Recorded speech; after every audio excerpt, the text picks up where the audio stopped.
শুরুতেই আমি brain development নিয়ে আলোচনায় যেতে চাই যে এটাকে আপনারা কিভাবে সংজ্ঞায়িত করেন। বাবা মারা ভাবে যে ব্রেন ডেভেলপমেন্ট মানে হচ্ছে জন্মের পরে বাচ্চাটা আস্তে আস্তে বড় হবে, ওর ব্রেনটা বাড়বে, কিন্তু ব্যাপারটা আসলে তা না। ব্রেন ডেভেলপমেন্টটা শুরু হয় হচ্ছে যখন অ্যান্টিন্যাটাল পিরিয়ড মানে প্রেগনেন্সি পিরিয়ডেই কিন্তু শুরু হয়ে যায়। অনেক বাচ্চা হচ্ছে ব্রেনটা সাইজে ছোট, বা তার দেখা গেছে ব্রেনে যে আমাদের দুটো হেমিসফিয়ার, দুটো হচ্ছে আমাদের পার্ট করা, ওটা হয়তো তৈরি হয়নি, বা তার হচ্ছে চোখের জায়গাটা ঠিকভাবে আসেনি, নাকের জায়গাটা আসেনি, ওই জায়গাগুলো স্ট্রাকচারাল যে প্রবলেমগুলো ওটা আইডেন্টিফাই করা যায়। কিন্তু বাচ্চা কি অটিজম হবে কিনা বা স্পিচ ডিলে হবে কিনা বা এডিএইচডি, এই জিনিসগুলো কিন্তু আসলে আমরা অ্যান্টিনাটালি আইডেন্টিফাই করতে পারি না। ল্যাকটোজ ইনটলারেন্স এই বিষয়টা বাবা মা কিভাবে বুঝবে? বাচ্চার খেতে অনীহা সেখান থেকে, নাকি বডিতে কোনো রিয়াকশন হচ্ছে? যে একটা বাচ্চা হওয়ার পরে 3 মাস থেকে 5 মাস সময়ের মধ্যে তার ঘাড় শক্ত হবে, যদি এটা না হয়, 6 মাসে যদি বসতে না শেখে, 7 মাসে ইন্ডিপেন্ডেন্ট সিটিং না আসে, তারপর 6 মাসে হচ্ছে বাচ্চার ব্যাবলিং, যেটা যে বাবা বুবু এই আওয়াজগুলো না করে, চোখে চোখে না তাকায়, তখন বাবা মাকে একটু চিন্তা করতে হবে, অ্যাওয়্যার হতে হবে যে হ্যাঁ, something is wrong with my child. আমরা 2 বছর বয়স পর্যন্ত বলি যে কোনো গ্যাজেট তার হাতে দেওয়া যাবে না বা তাকে দেখানো যাবে না। অনেক সময় বাবা মা বলে যে খাওয়ানোর জন্য দেই, শুধুমাত্র খাওয়ার সময় দেই, একটু মোবাইলে একটু ভিডিও দেখায়, ওটাও করা যাবে না। 2 বছর বয়স পর্যন্ত বাচ্চা একদমই যে কোনো ইলেকট্রনিক ডিভাইস থেকে দূরে থাকবে। ইনক্রেডিবল টকের নতুন একটা এপিসোডে আপনাদের সবাইকে স্বাগত জানাচ্ছি, এবং আজকের এপিসোডে আপনাদের সাথে আছি আমি নাফিসা। আপনারা জানেন যে চাইল্ড ডেভেলপমেন্টের বিভিন্ন বিষয় নিয়ে আসলে আমরা আলোচনা করি, এবং আজকে আলোচনার জন্য যে বিষয়টি আমরা ঠিক করেছি সেটি হচ্ছে নিউরোলজি ফোকাসড।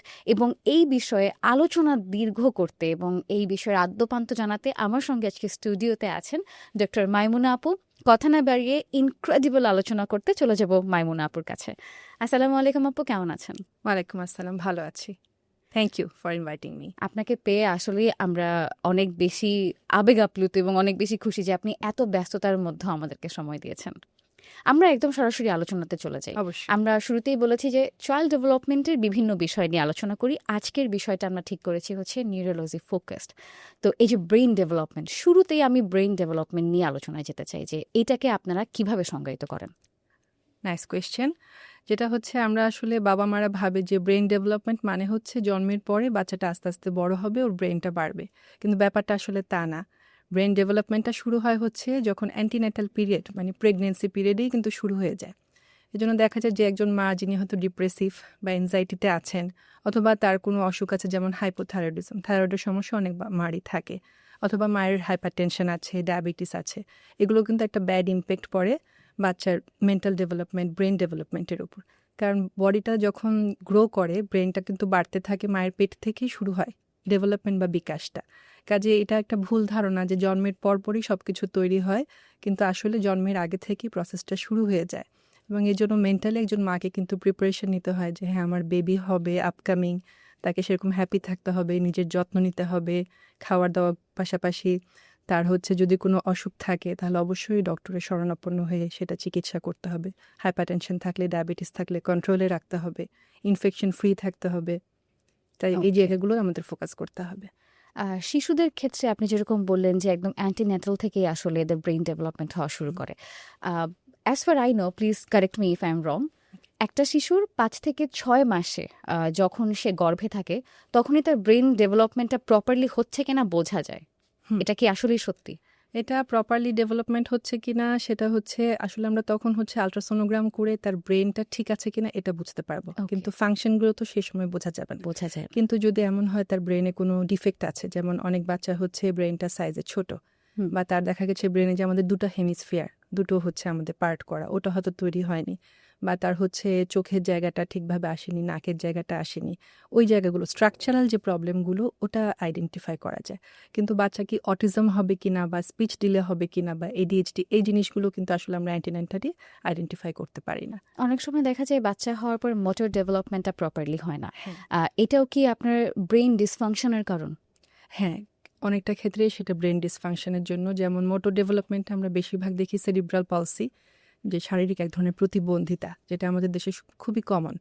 তো দেখা যায় এটা হচ্ছে অনেক বাচ্চারাই সাফার করে, তাদের হচ্ছে just after birth within 1 minute যদি কোনো বাচ্চা কান্না না করে, তো এটা হচ্ছে খুব একটা গোল্ডেন আওয়ার, গোল্ডেন মিনিট বলা যায় এটাকে, যে 1 মিনিটের মধ্যে যে বাচ্চাটা কাঁদে না, তার মানে তার ব্রেনে ঠিকভাবে অক্সিজেন যাচ্ছে না, তখনই ব্রেনটা ক্ষতিগ্রস্ত হয় এবং ওই সময়টাই দেখা যায় তার যে এরিয়াগুলো এই মোটর ডেভেলপমেন্টটা কন্ট্রোল করে ওই এরিয়াগুলো ঠিকভাবে কাজ করে না। তো এই বাচ্চাগুলোরই হাঁটা শিখতে সময় লাগে, ঘাড় শক্ত হতে সময় লেগে যায়। আলটিমেটলি দেখা যায় কোনো না কোনো ডিফেক্ট নিয়ে তখন তাদের এই জিনিসগুলো ফেস করতে হয়।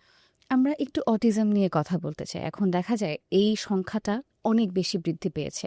স্বাভাবিক শিশুর চেয়ে আমরা এই হারটা অনেক বেশি দেখি। তো এই যে অটিজম বলি, আপনি আপনার কথাতেই এসেছে ADHD, স্পিচ ডিলে। আমরা অনেক সময় সবগুলোকে একগোত্রীয় করে ফেলি, যে স্পিচ ডিলে অথবা এই যে মোটর ডেভেলপমেন্ট একটু টাইম হওয়া, যদি আমি এই সবগুলোকে আমরা একভাবে ধরে নেই যে এটা প্রতিবন্ধিতা। হ্যাঁ, এটাকে আপনি কিভাবে ডিফাইন করবেন? এটাকে আসলে ডিফাইন করব, অটিজমটাকে আমি ঠিক প্রতিবন্ধিতা বলছি না, এটা ওর একটা সংকীর্ণতা, যে ও এই জায়গাটাতে সে পারছে না। অনেক অটিজম বাচ্চা দেখা যাচ্ছে তার আইকিউ খুবই হাই লেভেল অটিজম, যেটাকে আমরা অ্যাসপারজার সিনড্রোম বলি, কিন্তু say I to eye contact করে না, সে সোশ্যালাইজেশনটা বোঝে না, যে কোথাও গেলে আমি চোখের দিকে তাকিয়ে কথা বলবো, কারোর সাথে ফ্রেন্ডশিপ করব, এটা সে পারে না।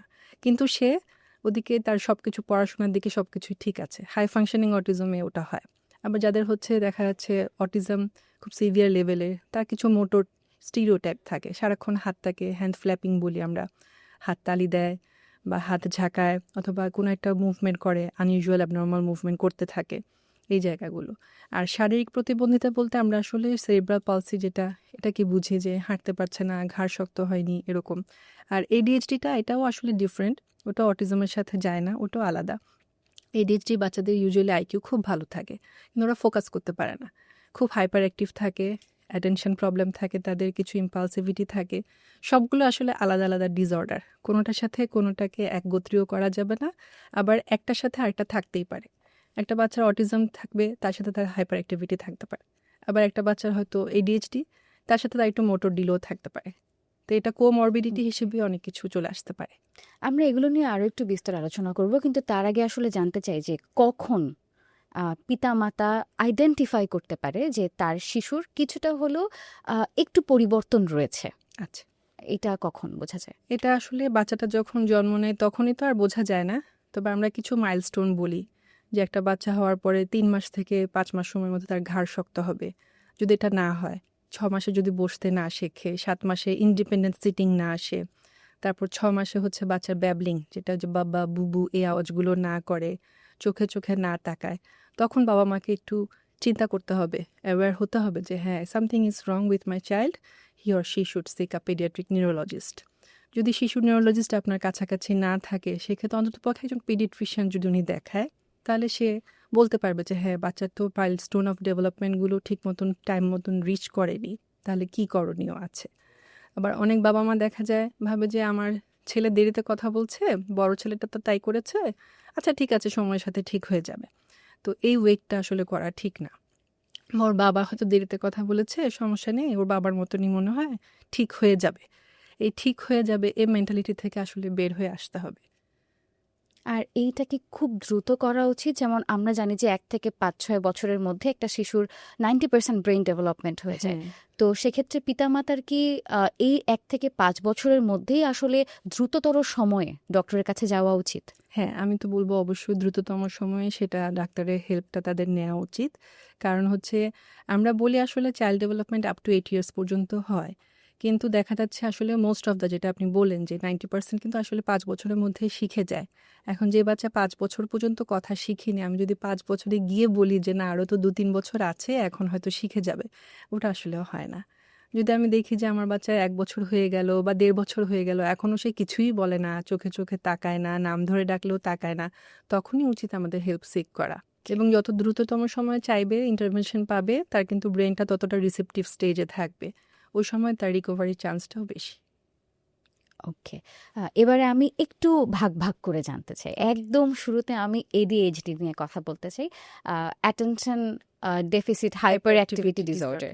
এটা তো বড়দেরও অনেক সময় থাকতে পারে, এটা স্পেকট্রাম রয়েছে। হ্যাঁ, একটা পিতামাতার তাদের আসলে কখন তারা আইডেন্টিফাই করতে পারবে বাসায় যে আমার বাচ্চার এই অ্যাক্টিভিটিটা আনইউজুয়াল, বা হয়তো বা তার ADHD হতে পারে?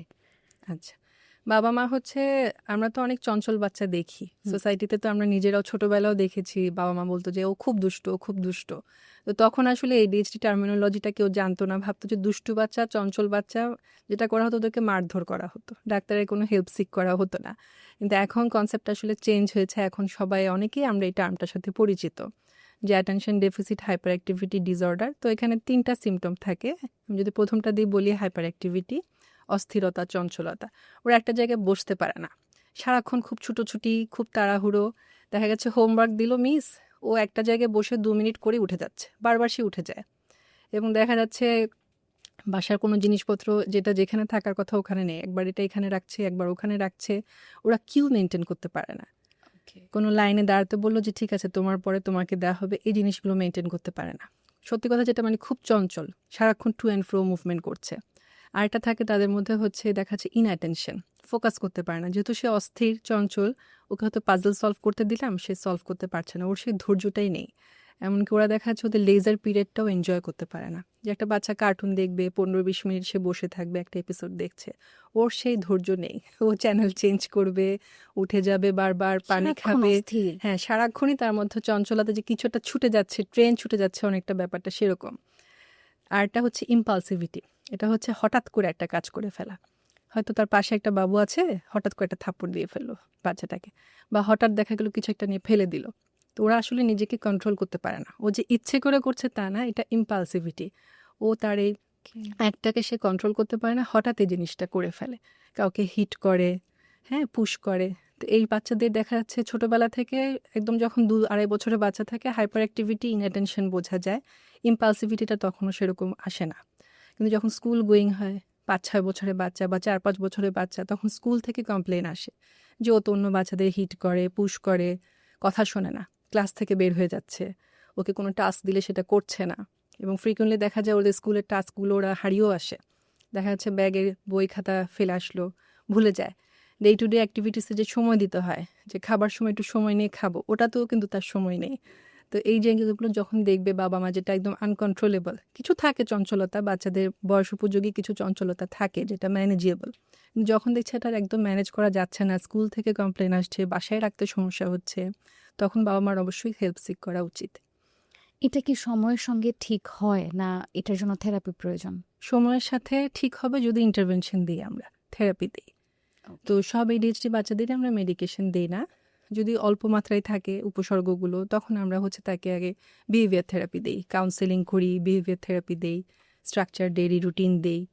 যদি দেখি খুব সিভিয়ার মাত্রায়, তখন আমরা মেডিকেশন দিই, সাথে পাশাপাশি থেরাপিও চলবে। এবং ADHD বাচ্চা ভালো হয়, অধিকাংশেই সেটা ভালো হয়ে যায়। কিছু কিছু ক্ষেত্রে হয়তো 7-10% ক্ষেত্রে অ্যাডাল্টহুডেও সেটা পারসিস্ট করে। অনেক সময় আমরা দেখি না, বড় মানুষদেরও অনেক এরকম সমস্যা যে ওর মনে হয় ADHD আছে। আমার নিজেরই মাঝে মাঝে মনে হয় যে হয়তোবা আমি ADHD স্পেকট্রামে হ্যাঁ, বেসিক্যালি অনেক কিছুটা হাই। দেখা যায় পারসিস্ট করে যায়। অ্যাডাল্টহুডে যাদের পারসিস্ট করে ওদের একটু ওয়ার্ক এনভায়রনমেন্টে একটু সমস্যা হয়, যেহেতু মনোযোগটা ধরে রাখাতে একটু কষ্ট হয়ে যায় ওনাদের জন্য। তো ADHD স্পেকট্রামের কথা বলছিলাম, পিতামাতা আসলে টেস্ট করালে পিতামাতা কিভাবে বুঝবে যে আমার বাচ্চার ADHD আছে কিনা? পিতামাতা তো আসলে নিজে তো টেস্ট করতে হ্যাঁ। পারবে না। উপসর্গগুলো বললাম, এগুলো খেয়াল করে ওনারা যাবেন ডক্টরের কাছে। আমরা একটা করি ডায়াগনস্টিক স্ট্যাটিস্টিক ম্যানুয়াল বলি, DSM-5। ওইটা অনুযায়ী হচ্ছে আমরা দেখে সিমটমগুলো যখন মেলে আমরা বলি যে হ্যাঁ ADHD। এবং 7 বছরের আগে হচ্ছে আমরা এটা একটা দিতে পারি না যে ADHD। 7 বছর অ্যাটলিস্ট বয়স হতে হবে। তার আগে আমরা লিখি হাইপার অ্যাক্টিভ বেবি উইথ ইনঅ্যাটেনশন, এরকম। তো পিতামাতা তো ডায়াগনোসিস তো করতে পারবেন না, ওনারা ধারণা করতে পারবেন যে হয়তো কিছু একটা সমস্যা ADHD হতে পারে। পরে ডক্টরের কাছে গেলে ডক্টর দেখে এবং পরে চাইল্ড সাইকোলজিস্ট দেখেন, তখন হচ্ছে এই জিনিসটা ডায়াগনোসিসটা হয়। তবে আসার কথা হচ্ছে যদি সময় ধরে বা দ্রুত কালক্ষেপণ না করে দ্রুত ডক্টরের পরামর্শ নেওয়া হয়, এই ADHDটাকে নিরোধ করা সম্ভব। হ্যাঁ, ওকে। ADHD যে বাচ্চা, ওদের খাদ্যাভ্যাস কিংবা ওদের ডেইলি রুটিন কোনো ডিফারেন্স রয়েছে স্বাভাবিক বাচ্চার চেয়ে? হ্যাঁ, ADHD বাচ্চাদের ক্ষেত্রে আমরা ডায়েটারি ম্যানিপুলেশন করি। কারণ হচ্ছে ওদের হচ্ছে যদি বেশি সুগারি ফুড দেই, প্রসেসড ফুড দেই, তারপর হচ্ছে দেখা গেল বেশি কার্বস দেই, তাহলে হচ্ছে ওদের হাইপার অ্যাক্টিভিটিটা বেড়ে যায়। তো ADHD বাচ্চাদের ক্ষেত্রে আমরা বলি যে gluten free, casing free diet. মানে যদি আমি সোজা বাংলায় বলি, আমি হাই প্রোটিন দিব, লিন মিটটা দিব, মাছ, মাংস, ডিম, দুধ সবই খাবে। তবে দুধের চাইতে ভালো হচ্ছে ওদের জন্য দই। দইটা খুব মানে বেশি ভালো প্রসেসড। কাজ করবে। হ্যাঁ, প্রসেসড বলতে দইটা ভালো, কিন্তু আবার যদি আমি চিপস দেই, জুস দেই বাইরের, যেগুলোতে প্রিজারভেটিভ দেওয়া আছে, এবং চাইনিজ ওকে। খাবারগুলো খাই, ফ্রাইড রাইস, ফ্রাইড হুম চিকেন, হুম। যেগুলোতে এমএসজি দেওয়া থাকে, এগুলো কিন্তু খারাপ। তো আমরা ওদের জন্য এগুলো না করি এবং বলি যে বিনস খাবে, তারপর বিভিন্ন ধরনের নাটস খাবে, সিডস খাবে, চিয়া সিডও খুব ভালো ওদের জন্য, ওটস ভালো। বিস্কিট হচ্ছে আমরা বাইরের বিস্কিটগুলো তো ময়দা থাকে, ওটা না দিয়ে রিফাইন্ড, যেহেতু ওগুলো রিফাইন্ড কার্বোহাইড্রেট, ওটা না দিয়ে, বাইরেরটা না দিয়ে আপনি বাসায় ওটস দিয়ে বিস্কিট বানিয়ে দেন, কেক বানিয়ে দেন, এভাবে বলি খেতে। বাবা মারা এই এডিএইচডি এই টার্মটাকে অনেক বেশি ভয় পায়। ভাবে যে তাদের বাচ্চা একেবারেই ডিফারেন্ট বা একেবারেই আনকন্ট্রোলেবল। পিতামাতার জন্য আপনি যাদের এডিএইচডি বাচ্চা আছে তাদের জন্য কি অ্যাডভাইস দিবেন? আমি আসলে তাদের জন্য বলবো, এত ভয় পাওয়ার কিছু নেই। এখন মেডিকেল সায়েন্স অনেক অগ্রসর হয়ে গেছে ম্যানেজমেন্ট অফ এডিএইচডির দিক থেকে। আমরা ওষুধ আছে আমাদের বিভিন্ন রকমের, এবং এগুলো আমাদের বাংলাদেশেই আছে, অ্যাভেলেবেল আছে ওষুধগুলো। সাথে বিভিন্ন রকম থেরাপি আছে, বিহেভিয়ার থেরাপি আছে, সাথে স্ট্রাকচার একটা ডেইলি রুটিন যদি আমরা এডিএইচডি বাচ্চার করে দেই, তাকে রিওয়ার্ড দেই ভালো বিহেভিয়ারের জন্য, স্টার চার্ট করে দেই, তাহলে ওটা আসলেই ম্যানেজেবল। ওকে। আমরা একটু স্পিচ ডিলেতে আসতে চাই। সবচেয়ে বেশি বাচ্চাদের মধ্যে এখন যে প্রবণতা দেখা দেয় সেটা হচ্ছে স্পিচ ডিলে। কখনো কখনো আমরা চিন্তা করি যে অনেক বেশি টেকনোলজি বা অনেক বেশি সে স্ক্রিনের ওপর ডিপেন্ডেন্ট থাকলে তার স্পিচ ডিলে হতে পারে। অনেক সময় বাচ্চার শারীরিক কিছু প্রতিবন্ধকতার কারণেও স্পিচ ডিলে হয়। তো যে কারণেই হোক না কেন এটা একটা ডেঞ্জারাস থিং ফর প্যারেন্টস যে তাদের বাচ্চার স্পিচ ডিলে রয়েছে। আপনি কত শিশু এরকম পেয়েছেন যারা বর্তমানে স্পিচ ডিলে রয়েছে এবং আপনার কাছে কি মনে হয় এটা কতটা ডেঞ্জারাস? আসলে চাইল্ড নিউরোলজিতে তো কাজ করছি প্রায় লাস্ট 7 ইয়ার্স ধরে। তো বেশিরভাগ বাচ্চাগুলোই আসে স্পিচ ডিলে নিয়ে, ওকে। এবং অটিজমের বাচ্চাগুলো দেখা যাচ্ছে যারা আসে, বাবা মা প্রথমে তো অটিজম বোঝে না, ওনারা নিয়ে আসে স্পিচ ডিলে। 3 বছরের বাচ্চা তখন এনে বলে যে আমার বাচ্চা তো স্পিচ ডিলে, কিন্তু যখন আসে তখন বাচ্চাকে দেখে অন্য ফিচার্সগুলো মিলিয়ে দেখি যে আসলে তো ওনার শুধু স্পিচ ডিলে না, অটিজম। তো speech delay, isolated speech delay হলে ঠিক আছে, সেটা বাচ্চা রিসিভ করে ফেলবে। যদি তাকে স্পিচ থেরাপি দেওয়া হয়, তার আদার কোনো নিউরোমাস্কুলার সমস্যা যদি না থাকে, তাহলে সে সেটা রিকভার করে ফেলে। কিন্তু যদি অটিজম স্পেকট্রাম ডিসঅর্ডারের মধ্যে পড়ে যায়, তাহলে একটু ডিফিকাল্ট, কারণ হচ্ছে অটিজমেরও লেভেল আছে, লো লেভেল অফ অটিজম, সাথে মডারেট লেভেল আছে, সিভিয়ার লেভেল আছে। তো বাচ্চা যদি দেখা যাচ্ছে লো লেভেলে আছে, তাহলে তারা অ্যাকোয়ার করে ফেলে স্পিচ ডিলেটা। আর যাদের হচ্ছে মডারেট টু সিভিয়ার, তাদের ক্ষেত্রে একটু চ্যালেঞ্জিং হয়ে যায়। স্পিচ ডিলেটা আসলে এখন আমাদের দেশে শুধু না, ইন্টারন্যাশনালি এটা আসলেই বেড়ে গেছে, স্পিচ ডিলের সাথে অটিজম। তো স্পিচ ডিলের ক্ষেত্রে অবশ্যই সেখানে থেরাপি নিতেই হবে। হ্যাঁ, নিতে হবে। অনেকে ভাবেন যে বাচ্চার সাথে অনেক কথা বলি, বাসায় অনেক হুম। কথা বলি, অনেক খেলি, তাহলে ভালো হয়ে যাবে। আসলে এটা তো সবকিছু একটা স্ট্রাকচার্ড ওয়েতে করতে হয়। তো স্পিচ থেরাপিস্ট দেখালে যেটা হয়, ওনারা কিছু স্ট্রাকচার্ড ওনাদের থাকে করা, ওভাবে ওনারা বলে দেয় যে অনেক কথা বলবেন বাসায়, তা না, বাচ্চার সাথে একটা সময় একটা ইনস্ট্রাকশন দিবেন, একটা সিঙ্গেল ওয়ার্ড দিয়ে বলবেন, eye to eye contact maintain করবেন, সামনে থেকে বলবেন। এরকম অনেক কিছু অ্যাডভাইস থাকে, ওগুলো মেনটেন করে করলে কাজগুলো রেগুলার করতে হবে। ভাত যেমন আমরা রেগুলার খাচ্ছি, বাচ্চা না খেলে অস্থির হয়ে যায়, সেরকম বাচ্চার এই ডেভেলপমেন্টটা যদি আমার না হয়, তাহলে এটাও রেগুলার বেসিসে আমার করতে হবে। ওকে। আমি একটু এটার সাথে অ্যাড করতে চাই। কোন বয়সের বাচ্চাদেরকে আসলে স্কুলে দেয়া উচিত? কারণ অনেক সময় আমরা ৩ বছরের বাচ্চাদেরকে স্কুলে দেই, কখনো ৪ বছরে দেই। It depends. কিন্তু বাচ্চাদের ক্ষেত্রে যেটা হয় যে পিতামাতা সহজে আইডেন্টিফাই করতে পারে না তার বাচ্চার আসলে নিউরোলজিক্যাল যেই ডিসফাংশন গুলো আছে, কোথায় হচ্ছে, কেন হচ্ছে বা আইডেন্টিফাই করতে পারে না। সেক্ষেত্রে একটা বাচ্চার জন্য আপনি সঠিক সময় কোনটা বলবেন স্কুলে দেওয়ার ক্ষেত্রে? স্কুলে দেওয়ার ক্ষেত্রে যদি বলি যে হ্যাঁ, প্রি স্কুল, সেটা তাহলে 4 বছর থেকে ঠিক আছে। কিন্তু আসলে 4-এর আগে আমি মনে করি যে স্কুলে যে দিয়ে দেয়, যে একটা 3 বছরের বাচ্চা বা 2.5 বছরের বাচ্চাকেও অনেকে দিয়ে দেয়, ভাবে যে আচ্ছা ওর তো কথা শিখছে না, ওকে দিয়ে দেই, প্রি স্কুল যেগুলো আছে ওগুলোতে দেই, সবার সাথে মিশলে কথা শিখে যাবে। ওটা আসলে করাটা ঠিক না, ওরা খুব টেন্ডার এজ, ওদেরকে আসলে তার সাথে আমি বাসায় বসে, আমাকে যে অ্যাডভাইসগুলো দেওয়া হয় স্পিচ ডিলের জন্য, যে বাচ্চার সাথে এভাবে এভাবে কাজগুলো করেন, ওগুলো করাটাই প্রেফারেবল। 4 বছরের আগে আসলে একটা বাচ্চা একদমই ছোট, ওই সময় যে স্কুলে যে বসা, সবার সাথে বসে কিছু একটা করা কাজগুলো, ওটা হয় না। একটা অনেকে করেন ডে কেয়ারে দেন। হ্যাঁ, যদি এখন মা বাবার যদি সময় না থাকে, ওনারা যদি অফিস গোয়িং হয়, ডে কেয়ারে তাদের দিতেই পারেন, যেহেতু ওটা ওনাদের আর কোনো ওয়ে নেই। কিন্তু ওই কথা শেখার জন্য যে 2.5 বছরের বাচ্চাকে প্রি স্কুলে দিতে হবে বা ডে কেয়ারে দিতে হবে, এটা আমি মনে করি না। ওকে। তো স্পিচ দিলে মোটামুটি বোঝা যাচ্ছে যে থেরাপি দিলে এটা ঠিক হয়ে যায় বা পিতামাতার ক্ষেত্রেও অনেক সময় সাপোর্টিভ প্যারেন্টস থাকলে এটা অনেক সময় কিউরেবল। কিন্তু এডিএইচডি টপিকটা আমি আরেকবার একটু আনতে চাই। এডিএইচডির ব্রেইনটা বাচ্চাদের আসলে কিভাবে কাজ করে? আচ্ছা, এডিএইচডি ব্রেনটা আমি হচ্ছে এখানে হচ্ছে নিউরো ট্রান্সমিটার যেটা বলি হুম। আমরা, আমরা সিগন্যাল যে আমাদের পাস হয় ব্রেনে, তো সেটা কিছু কেমিক্যালস আছে আমাদের নিউরো ট্রান্সমিটার যেটাকে বলি। একটা হচ্ছে ডোপামিন আর একটা হচ্ছে নরএপিনেফ্রিন, সেরোটোনিনও কাজ করে। তো এডিএইচডি বাচ্চার ক্ষেত্রে দেখা যাচ্ছে ডোপামিন লেভেলটা কমে যায়, রিসেপ্টরটা কমে যায়, তারপরে এটা যে ট্রান্সমিশন হবে ট্রান্সপোর্টারটা কমে যায়, নরএপিনেফ্রিন। তো এদের কাজ হচ্ছে আমাদের ফোকাসিংয়ে হেল্প করা, কোনো একটা কাজে ফোকাস দেয়া, অ্যাটেনশন দেয়া, এই জিনিসগুলো ওরা হচ্ছে মেনটেন করে। তো যেহেতু এই জিনিসগুলো কমে যায়, তখন তখন বাচ্চাটার ফোকাস দিতে পারে না, সে তখন ইনঅ্যাটেন্টিভ হয়ে যায়। তখন দেখা যায় টিচাররা কমপ্লেন করে যে ও তো কথা শোনে না। আসলে ও যে নিজে ইচ্ছে করে করছে তা কিন্তু না, ওর ব্রেন থেকে সে সিগন্যালটা সে পাচ্ছে না ফোকাস করার। তো এই সবগুলো নিউরো ট্রান্সমিটারের এই রোলগুলো ঠিক মতন হয় না, ডিসফাংশন হয় দেখে বাচ্চার এই ইনঅ্যাটেনশন, হাইপার অ্যাক্টিভিটি, ইম্পালসিভিটি, এই সিমটমগুলো নিয়ে আসে। কিন্তু স্ট্রাকচারালি এডিএইচডির বাচ্চার ব্রেন যেমন একটা নর্মাল বাচ্চার ব্রেনও সেরকম, শুধু দেখা যাচ্ছে তার প্রিফ্রন্টাল কর্টেক্স বলতে একটা জায়গা আছে আমাদের ব্রেনে, ওই জায়গাটা তার ফাংশনিংটা একটু ইম্পেয়ার্ড থাকে, সেটার জন্য দেখা যাচ্ছে তার এডিএইচডি প্রবলেমগুলো তৈরি হয়। মাইমুন আপু, আরেকটা বিষয় নিয়ে আমি একটু বিস্তরভাবে আপনার কাছে জানতে চাই। সেটা হচ্ছে বাবা-মার ক্ষেত্র থেকে যদি আমি বলি, অনেক সময় টেস্টের ক্ষেত্রে ইইজি কিংবা সিটি স্ক্যান এগুলো দেখলে না পিতামাতা ভয় পেয়ে যায়, ঘাবড়ে যায় যে হয়তোবা আমার শিশুর বা আমার বাচ্চার অনেক বড় কোনো সমস্যা আছে। এমনি সিটি স্ক্যান বা এমআরআই আমাদের কাছে অনেক ডেঞ্জারাস একটা বিষয়। টেস্টগুলোকে বা এই বিষয়গুলো নিয়ে আপনি কি বলবেন? আচ্ছা, এটা হচ্ছে যে আসলে ডাক্তার প্রয়োজন না পড়লে কখনোই ইইজি বা এমআরআই বা সিটি স্ক্যান সাজেস্ট করবেন না। ইইজিটা কি? হ্যাঁ, ইইজিটা হচ্ছে ইলেকট্রোএনকেফালোগ্রাম, যেটা হচ্ছে আমরা যেসব বাচ্চার খিঁচুনি থাকে ওইসব বাচ্চাদেরকে আমরা প্রেসক্রাইব করি, অ্যাডভাইস করি করার জন্য।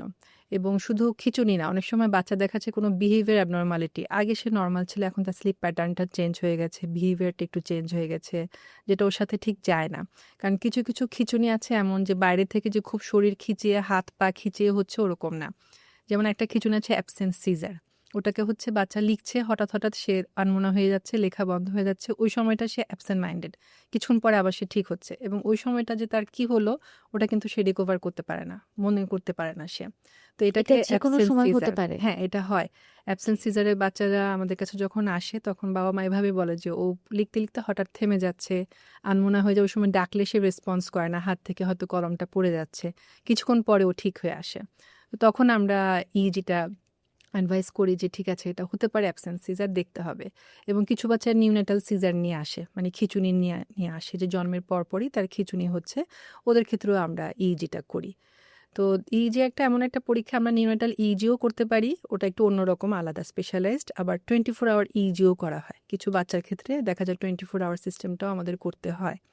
তো ইজিতে ভয় পাওয়ার কিছু নেই, এটা হচ্ছে মাথায় কিছু তার, যেটা প্রোব আর কি, প্রোব বসানো হয়, বাচ্চাকে স্লিপ ডিপ্রাইভেশনে রাখা হয় রাতে, যেন সে ইজি টাইমে ঘুমিয়ে থাকে। ওই ঘুমন্ত অবস্থায় তার ইলেকট্রোএনসেফালোগ্রামটা করে, মানে ইজি করে ব্রেন ওয়েভসগুলো দেখা হয় যে খিঁচুনি আছে কিনা, এই জিনিসগুলো তখন বোঝা যায়। ওকে। আর এমআরআই? এমআরআই সিটি স্ক্যান হচ্ছে, যেমন আমি যদি এখন দেখি একটা বাচ্চার খুব আনএক্সপ্লেইনড সিজার, যে তার খিঁচুনির সমস্যা ইজিতে আসলো, সেটা সাথে আমি তার কোনো সিমটম যদি উপসর্গগুলো ওগুলোর সাথে আমি মিল পাচ্ছি না, যে না আসলে তখন মনে হচ্ছে যে আচ্ছা ব্রেনে কি কোনো অ্যাবনর্মালিটি আছে কিনা। অনেক সময় ব্রেনে একটা অ্যাবনর্মাল ফোকাই থাকে যেটার কারণে তার খিঁচুনি হচ্ছে। আবার দেখা গেলো একটা বাচ্চা আসলো হঠাৎ করে তার ভিশন লস, সে চোখেই দেখছে না, বা হঠাৎ করে তার ব্রেন হচ্ছে এক পাশ শরীরে এক পাশ অবশ হয়ে গেল, সে হচ্ছে হাঁটতে পারছে না, দুটা পায়ে সে হাঁটতে পারছে না, এমনও হয়। আবার অনেক সময় সেন্সরি লস হয়, স্পিচ বন্ধ হয়ে যায় একদম, অ্যাফেশিয়া। এসব ক্ষেত্রে তো আমাদের এমআরআই করা লাগে। আর সিটি স্ক্যানটা অনেক সময় আমরা বাবা মারাই বলে যে ও তো মাথায় ব্যথা পেয়েছে পড়ে গিয়ে বিছানা থেকে, বা এরকম উপর থেকে পড়ে গিয়েছে, ওর কি সিটি স্ক্যান করা লাগবে কিনা। তখন আমরা জিজ্ঞেস করি যে ও কি বমি করেছে, পড়ে যাওয়ার 24 ঘন্টার মধ্যে যদি বমি হয় বা খিঁচুনি হয়, বা দেখেন যে ও একটু আনইউজুয়াল বিহেভিয়ার করছে, এ ধরনের কিছু করলে তখন আমরা সিটি স্ক্যানটা দেই যে ব্রেনে আসলে কোনো হেমোরেজ হলো কিনা। এছাড়া আসলে দেওয়া হয় না। তাহলে পিতামাতার আসলে ভয় পাওয়ার কোনো কারণ নেই, বরং এখান থেকে রিপোর্ট পেয়ে ডক্টররা প্রপার ট্রিটমেন্টটা বাচ্চাকে দিতে পারে। হ্যাঁ, আসলে আর এই পরীক্ষাগুলো এমন না যে এটা করলে বাচ্চার কোনো ক্ষতি হবে। তবে হ্যাঁ, এমআরআই করতে গেলে সিডেশন লাগে, মানে বাচ্চাকে ঘুম পাড়াতে হয়। তো কিছু, কিছু ক্ষেত্রে বাবা-মা ওটা নিয়ে ভয় পায়। তো এটা আমরা আসলে মাত্রাটা ঠিক করেই দেই। যেমন একটা ১ মাসের বাচ্চাকে আমরা কিন্তু কখনো এমআরআই দেই না। এটা তো ওই বয়সী ছোট বাচ্চার জন্য উপযোগী না। ওকে আমরা আল্ট্রাসোনোগ্রাম অফ ব্রেইন দেই। তো আমরা দেখা যাচ্ছে ২-৩ বছরের বাচ্চাকে এমআরআই দিলে একটা ওষুধ লিখে দিই যে এটা খেলে সে ঘুম থাকবে, ওই অবস্থায় তার এমআরআইটা হবে। তো এইজন্য এটা নিয়ে খুব ওকে। বেশি ওয়ারিড হওয়ার কিছু নেই। ওকে। আ এবার একটু যদিও আমাদের আলোচনায় খাদ্যাভ্যাসটা এসেছে, তারপরেও আমি আরেকটু স্পেসিফিক্যালি জানতে চাচ্ছি যে নিউট্রিশন বলি, স্লিপ বলি, আ যেসব বাচ্চারা ADHD তে ভুগছে অথবা এমনি কোনো আ অটিজমে ভুগছে, এসব বাচ্চাদের ক্ষেত্রে কিভাবে আপনি এদের খাদ্যাভ্যাসের রুটিনটা বলবেন অথবা এদের ঘুমের সাইকেলটা বলবেন? অনেকে দেখা যায় যে দুধ জাতীয় খাবার খেতে পারে না, অনেকে সুগার জাতীয় খাবার খেতে পারে না। এসব মিলে আপনি কি জানাবেন? এটার ব্যাপারে আসলে হচ্ছে ঘুমটা আমাদের সবার জন্যই জরুরি। এটা শুধু বাচ্চা না, বয়স্ক আমরা যারা আমাদের সবার জন্যই কিন্তু একটা নির্দিষ্ট পরিমাণের ঘুম প্রতিদিনের জন্যই জরুরি। কারণ ঘুমালে হয় কি তখন আমাদের ব্রেনটা যে রেস্ট পায়, ওই সময় তার যে বডির যে টক্সিনগুলো ওগুলো সে রিলিজ হয়, ক্লিন হয়। সাথে হচ্ছে কিছু এসেনশিয়াল হরমোন আছে, গ্রোথ হরমোন, ওটাও রিলিজ হয় যখন আমরা ঘুমাই এবং এটা আমাদের মেমোরিটাকে এনহ্যান্স করে। কারণ যদি আমি ঠিকমতো না ঘুমাই তখন আমার মেমোরিটা ঠিকভাবে এনহ্যান্স হয় না। ভুলে যাওয়ার প্রবণতা বেড়ে যায়। আবার আমাদের ব্রেনে যে কানেকটিভিটিগুলো বাড়ে ঘুমানোর মাধ্যমে এবং যেটা আর্লি চাইল্ডহুড পিরিয়ডে ডেভেলপিং ব্রেন এটা আরও বেশি হয়। এজন্য একটা বাচ্চা যদি না ঘুমায় তাহলে দেখা যাচ্ছে সে ওদিক থেকে পিছিয়ে যাচ্ছে। তার এই গ্রোথ হরমোনটা রিলিজ হচ্ছে না ঠিকমতো, কানেকটিভিটিটা কমে যাচ্ছে এবং তার যে ব্রেনের যে একটা নিউরোপ্লাস্টিসিটি, সময়ের সাথে সাথে বিভিন্ন অভিজ্ঞতা যে শিখি আমরা, এটাকে নিউরোপ্লাস্টিসিটির মাধ্যমে হয়। তো এই জিনিসগুলোতে পিছিয়ে যায়। তো ঘুমটা আসলেই জরুরি এবং ঘুমের একটা সুন্দর একটা রুটিন থাকতে হবে যে একটা স্কুল গোয়িং বাচ্চা সকাল ৮টা থেকে স্কুল, এখন যদি রাত ২টার সময় ঘুমায়, ১টার সময় ঘুমায়, তাহলে ওটা তো প্রেফারেবল না। তাহলে তাকে সেক্ষেত্রে ১০:৩০ ১১টার মধ্যে ঘুমাতে হবে, সকালে সে উঠে গেল। অন্ততপক্ষে ৭ থেকে ৮ ঘন্টা ঘুমটা অবশ্যই জরুরি। গ্রোয়িং পিরিয়ডে এটা অবশ্যই জরুরি। আর খাবারের ব্যাপারে বলবো, যদি কারো মিল্কে যদি অ্যালার্জি থাকে তাহলে তো সেটা অবশ্যই তার অ্যাভয়েড করতে হবে। আর ADHD বাচ্চাদের ক্ষেত্রে আমরা মিল্কটা এমনিতেও একটু কম দিতে বলি। মিল্কের চেয়ে আমরা কার্ডটা প্রেফার করি। কার্ড, চিজ এগুলোকে আমরা প্রেফার করি। আর অটিজমের বাচ্চাদের ক্ষেত্রেও আমরা সেই একই গ্লুটেন ফ্রি, কেসিন ফ্রি ডায়েটটাই বলি যে মিল্কটা কম দিবেন, গ্লুটেন ফ্রি ডায়েট দিবেন। তার মানে হচ্ছে তাকে যে প্রসেসড কার্বোহাইড্রেট ওটা দিবেন না, কমপ্লেক্স কার্বোহাইড্রেটটা দিবেন। ওটসটাও ভালো। তারপর দেখা গেলো চিনির বদলে খেজুরের গুড়টা ব্যবহার করলাম। এই জিনিসগুলো। বিষয়টা কি এরকম যে আমরা ডিরেক্ট সুগার বা ডিরেক্ট গ্লুকোজটা দিচ্ছি না? হ্যাঁ, কিছুটা সেরকম বলতে পারেন। এবং ডিরেক্ট সুগার দিলে দেখা যায় যে একটা স্পাইক হয় বডিতে ব্লাড লেভেলটা, ওটার ক্ষেত্রে দেখা যায় হাইপার অ্যাক্টিভিটিটাও তখন বেড়ে যায়। আর আমাদের একটা গাট ব্রেন অ্যাক্সিস আছে আসলে আমাদের শরীরে, যে আমরা যেটা খাচ্ছি সেটা আমাদের ব্রেনেও একটা ইফেক্ট ফেলে। তো সেজন্য আমাদের খাদ্যাভ্যাসটা ঠিক হলে আমাদের সিম্পটমগুলো অনেকটাই ঠিক হয়ে আসে। ল্যাকটোজ ইনটলারেন্স এই বিষয়টা বাবা-মা কিভাবে বুঝবে? বাচ্চার খেতে অনীহা সেখান থেকে নাকি বডিতে কোনো রিঅ্যাকশন হতে পারে? এটা ল্যাকটোজ ইনটলারেন্স আসলে দেখাচ্ছে বাচ্চা দুধ খেলে তখন তার হচ্ছে ডায়রিয়া হচ্ছে, পেট ফেঁপে যাচ্ছে। তো এই জিনিসটা দেখলে তখন বাবা-মা বুঝতে পারবে, আচ্ছা দুধ খেলেই তোর পেটটা ফেঁপে যায়, বারবার তার লুজ মোশন হচ্ছে, তখন তারা বুঝতে পারবে। যেহেতু বাচ্চাদের এই স্টেজে পিতামাতাও অনেকটা টেন্স থাকে, আশেপাশের এনভায়রনমেন্টাল প্রেশারও থাকে এবং সবকিছু মিলে বাবা-মার উপরে একটা চাপ থাকে। আবার ঠিক এর উল্টো পাশে দেখা যায় অনেকে অনেক ধরনের জ্ঞান দিতে থাকে, অনেকে না জেনে অনেক ধরনের এমন অপ্রাসঙ্গিক কিছু বিষয়বস্তু নিয়ে আসে যেটা পিতামাতাকে আরো বেশি ঘাবড়ে দেয়। সবচেয়ে বেশি প্রচলিত মিথ আপনার কাছে কোনগুলো মনে হয়? একটা যেটা মনে হয় আসলে যখন আনইউজুয়াল বিহেভিয়ার করে বাচ্চা বা একটা খিঁচুনির বাচ্চায়, যে চোখটা বড় করে সে একটু হাত পা ছোড়াছুড়ি করছে, এটা কি গ্রামের দিকে বেশিরভাগই ভাবে যে জিনে ধরা। জিনের আসর। হ্যাঁ, জিনের আসর হয়েছে, তাড়াতাড়ি করে ওঝা ডেকে নিয়ে আসে। এটা খুব কমনলি হয় যে জেনারেলাইজড একটা সিজার হচ্ছে বাচ্চাটা, তখন বাচ্চার চেহারা দেখেও মনে হয় যেন হ্যাঁ ভয় পাচ্ছে কিছু একটা দেখে, চোখ বড় করে হাত পা ছোড়াছুড়ি। তো ওরা দেখা যায় ডাক্তারের কাছে না নিয়ে ওই তাবিজ এনে করে, বিভিন্ন জিনিস পানি পড়া খাওয়ায়। এটা খুব কমন একটা মিথ। আরেকটা যেটা বললাম যে বাচ্চারা হয়তো দেরিতে কথা বলছে, নানা নানি বা দাদা দাদি বলে আচ্ছা ওর বাবা ওরকম দেরিতে কথা বলেছিল, সমস্যা নেই, ঠিক হয়ে যাবে। এটা ডাক্তারের কাছে নেওয়ার কিছু না, ও ঠিক হয়ে যাবে, আস্তে আস্তে ঠিক হয়ে যাবে।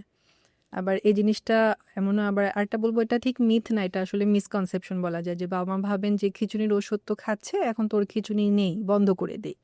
তো এটাও আসলে ঠিক না, কারণ ডাক্তারের প্রেসক্রিপশন ছাড়া ওষুধটা যখন তখন বন্ধ করা যায় না। কারণ খিঁচুনির ওষুধটা হচ্ছে আমরা অনেক বছর কন্টিনিউ করি, যখন দেখি একদম সে খিঁচুনি হচ্ছে না তখন আমরাই বলি যে আচ্ছা কখন ডোজ কমিয়ে আনতে হবে, কখন বন্ধ করতে হবে। তো এই মিথগুলো আসলে আমরা বেশি পাই। অনেক বেশি প্রচলিত। হ্যাঁ, আবার মাকেও দোষারোপ করা হয়। ওটা হচ্ছে যেমন অটিজমের বাচ্চা বা সেরিব্রাল পলসির বাচ্চা। তো অনেক সময় দেখা যায় আমাদের ফ্যামিলিতে যেটা হয়, আমাদের দেশে অনেকে দেখা যায় সেপারেশনে চলে যায়, যে বাচ্চার অটিজম, মায়ের সমস্যা, বাবা ছেড়ে দেয়, বা বাচ্চা সেরিব্রাল পলসি বলেই দেয় যে না এটা বউয়ের সমস্যা, ওর জন্য হয়েছে। তো এই জিনিসগুলো আসলে খুব অথচ এগুলো তো ক্রোমোজোমাল ডিসফাংশনের জন্য হয়, এবং এটা তো এটা নিয়ে আসলে সবার অনেক বিস্তর আলোচনা করা উচিত, আসলে জানা উচিত। আসলে 90% কেসে অটিজমটা কিন্তু জেনেটিক। দেখা গেল আমার আগে হয়তো 2-3 জেনারেশনের আগের হিস্ট্রি, ওটা তো আর আমি জানি না যে 3-4 জেনারেশন আগে কি ছিল। কোনো একটা জেনেটিক ছিল ওই সময়টা, ওটা মিউটেশন হয়ে এখন আমার জেনারেশনে গিয়ে এটা ম্যানিফেস্টেশনটা হলো। তো এই জন্য জেনেটিক যেহেতু এটা ব্যাকগ্রাউন্ডটা, এখানে শুধু মাকে দোষ দিয়ে কিন্তু আসলে হয় না। এখানে বাবা মা যে কোনো কেউই দোষী হতে পারে। আবার এনভায়রনমেন্টাল কিছু ফ্যাক্টর আছে, আমাদের তো এখন এনভায়রনমেন্টাল অনেক পয়জনিং হয়, লেট পয়জনিং হচ্ছে। তো ওটা দেখা যাচ্ছে ওটাও একটা ফ্যাক্টর। এরপর দেখা গেলো জন্মের পর আমি তাকে ঠিকভাবে স্টিমুলেশনই দিচ্ছি না, ওর সাথে কথাই বলছি না, সারাক্ষণ মোবাইল বা টিভি ছেড়ে দিয়ে আছি। তো বাচ্চার সাথে আমি ইন্টারেক্ট করছি না, তো ও তো ইন্টারেকশন করা শিখবে না। তো এই জন্যই আসলে শুধুমাত্র মাকে দোষারোপ না করে এই ফ্যাক্টরগুলো আমাদের চিন্তা করতে হবে। স্ক্রিন টাইম নিয়ে আমি একটু জানতে চাচ্ছিলাম যে স্ক্রিন টাইমে বাচ্চারা এখন অনেক বেশি অ্যাডিক্টেড। এর জন্য স্পিচ ডিলে থেকে শুরু করে অনেক বেশি জেদি, একরোখা, বাচ্চারা কোনো কিছু শুনতেই চায় না। স্ক্রিন টাইমটা আসলে কত থেকে কতটুকু সময়, একেবারে পিতামাতা না পারলে তো দেওয়া উচিত না, সেক্ষেত্রে ন্যূনতম কত ঘন্টা, কতটুকু সময় দেওয়া উচিত? এটা আর 2 বছরের নিচে আমরা একদমই বলি না। আমরা 2 বছর বয়স পর্যন্ত বলি যে কোনো গ্যাজেট তার হাতে দেয়া যাবে না বা তাকে দেখানো যাবে না। অনেক সময় বাবা-মা বলে যে খাওয়ানোর জন্য দেই, শুধুমাত্র খাওয়ার সময় দেই, একটু মোবাইলে একটু ভিডিও দেখায়, ওটাও করা যাবে না। 2 বছর বয়স পর্যন্ত বাচ্চা একদমই যেকোনো ইলেকট্রনিক ডিভাইস থেকে দূরে থাকবে। 2 বছর বয়সের পরে আমি দিব, কিন্তু আমাকে মনিটর করতে হবে যে ও কতটুকু সময় দেখছে, কি দেখছে। এখন কিছু কার্টুন আছে যেটাতে দেখায় যে খুব ট্যান্ট্রামস করছে, জিনিসপত্র ছুঁড়ে ছুঁড়ে মারছে, দুষ্টামি করছে। তো ওই কার্টুন দেখে কিন্তু বাচ্চারা তো আসলে লার্নার হচ্ছে ভিজুয়াল লার্নার, ওরা দেখে দেখেই শেখে। তো এই ধরনের কার্টুনগুলো, ডিস্ট্রাকটিভ গেমগুলো, এগুলো দেখে দেখে কিন্তু ওরা শেখে। তারপর 4-5 বছরের বাচ্চা যাদের দেখা গেল খুব বিহেভিয়ার প্রবলেম হচ্ছে, ভাঙচুর করে, অনেক সময় দেখা যায় বিভিন্ন ভিডিও গেমস খেলে খেলে এগুলো ওরা শেখে। তো কাজে আমি যদি দেখতে দিই, তাকে আমার কন্টেন্টটা দেখতে হবে যে ও কী দেখছে। এবং আমি মনে করি যে 0.5 ঘন্টা থেকে 1 ঘন্টা, সারাদিনে 24 ঘন্টা, এর বেশি আসলে দেওয়াটা উচিত না। ওকে, এবারে আমরা একটু কেয়ার থেরাপি এই বিষয়গুলো নিয়ে আপনার কাছ থেকে বিস্তারিত জানতে চাই। কেয়ারটা হচ্ছে আসলে এটা আমাদের হচ্ছে কমপ্লিটলি হচ্ছে শুধু ডাক্তার বেসড না। কেয়ারটা আমরা হচ্ছে অনেকজনকে নিয়ে, যেমন একজন চাইল্ড নিউরোলজিস্ট থাকবেন, একজন চাইল্ড সাইকোলজিস্ট থাকবেন, একজন থেরাপিস্ট থাকবেন, একজন অকুপেশনাল থেরাপিস্ট, একজন স্পিচ থেরাপিস্ট। হ্যাঁ, তো এই কেয়ারটা হচ্ছে মাল্টিডিসিপ্লিনারি, কাজে আমাদের বিভিন্ন ডিসিপ্লিনের মানুষদেরকে একত্র করে থেরাপিটা দিতে হবে। আর ডাক্তারের কাজ হচ্ছে ডায়াগনোসিস করা, যেসব ক্ষেত্রে ওষুধ লাগবে সেই সব ক্ষেত্রে ওষুধ দেয়া। আর যিনি চাইল্ড সাইকোলজিস্ট উনি দেখবেন যে আচ্ছা বাচ্চার বুদ্ধিমত্তা ঠিক আছে কিনা, তার বিহেভিয়ার মডিফিকেশনে কি কি জায়গাতে কাজ করার সুযোগ আছে। যিনি স্পিচ থেরাপিস্ট উনি স্পিচ থেরাপির কাজগুলো করবেন, ডেভেলপমেন্ট থেরাপিস্ট ডেভেলপমেন্ট থেরাপির ব্যাপারে অ্যাডভাইসগুলো দিবে। তো আমাদের তো আসলে মাল্টি ডিসিপ্লিনারি অ্যাপ্রোচে কাজ করতে হয়। তো সবারই এখানে কোলাবোরেশনটা জরুরি, সাথে পেরেন্টদেরও কোলাবোরেট করতে হবে যে এই টার্মটা লং টার্ম ম্যানেজমেন্ট, এই প্রবলেমগুলো এটা 1-2 দিনে ভালো হয়ে যাওয়ার ওষুধ না, যে আমি অ্যান্টিবায়োটিক দিলাম 7 দিনের কোর্স ভালো হয়ে গেল, একদিন স্পিচ থেরাপি দিলাম, তারপর আমি 2 মাস 3 মাস পরে এসে আবার দিলাম, ভালো হয়ে যাবে। ইটস এ ব্যাপারটা আসলে কন্টিনিউয়াস তা না। প্রসেস। হ্যাঁ, কন্টিনিউয়াস প্রসেস, আমাকে ধৈর্য ধরে কাজগুলো করতে হবে। ওকে, আমরা অ্যাকচুয়ালি আমাদের পডকাস্টের একদম শেষ সময় চলে এসেছি। এতক্ষণ বিস্তর আলোচনা হলো শিশুদেরকে নিয়ে, শিশুদের বিভিন্ন ডেভেলপমেন্ট নিয়ে, এবং ইন কেস অফ ইমার্জেন্সি তাদের কি কি করা উচিত সব কিছু নিয়ে। এই সব কিছুর মূলে আছে পিতামাতা, তাদের ধৈর্য, তাদের সংগ্রাম এবং তাদের যে একাত্মতা তাদের শিশুর প্রতি, এগুলো আসলে খুব বেশি জরুরি। কিন্তু কোনো না কোনো জায়গায় না পিতামাতা হাল ছেড়ে দেয়। আশেপাশের যে সোশ্যাল যে প্রেশারগুলো থাকে, এনভায়রনমেন্টাল যে প্রেশারগুলো থাকে, পিতামাতার জন্য অ্যাজ এ ডক্টর আপনি কি বলবেন? খুবই সুন্দর একটা প্রশ্ন। আসলে বাবা মাকে বলবো যে প্রতিটা বাচ্চাই কিন্তু ব্লেসিং, কেউ মানে আমাদের জন্য অভিশাপ বা বোঝা না। প্রত্যেকটা বাচ্চা আমাদের জন্য ব্লেসিং হতে পারে। সে একটু পিছিয়ে আছে, কিন্তু সে ইউনিক। একেকটা বাচ্চার ডেভেলপমেন্ট একেক রকম। প্রতিটা বাচ্চা যে একদম এই সময়েই শিখে যাবে তা না। হ্যাঁ, বেশিরভাগ বাচ্চা একটা নরমাল একটা সময়ে এটা অ্যাচিভ করে, কিছু বাচ্চা একটু পিছিয়ে যায়।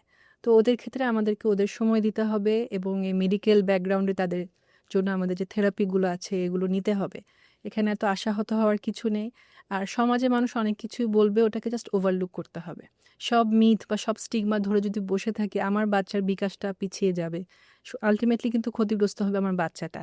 তো বাচ্চাকে নিয়ে তো আমি এরকম একটা চিন্তা করতে পারি না। যেহেতু আমার বাচ্চা আমার মেইন প্রায়োরিটি, কাজে আমাকে সচেতন হতে হবে এবং হচ্ছে বাচ্চার জন্য যখন যেটা প্রয়োজন সেটা আমার হেল্পটা সিক করতে হবে।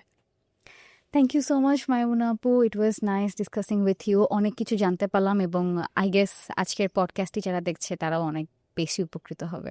আপনাকেও ধন্যবাদ। ইনক্রেডিবল টকে অনেক অনেক ধন্যবাদ যে এরকম একটা সময় উপযোগী একটা টপিক নিয়ে আসার জন্য।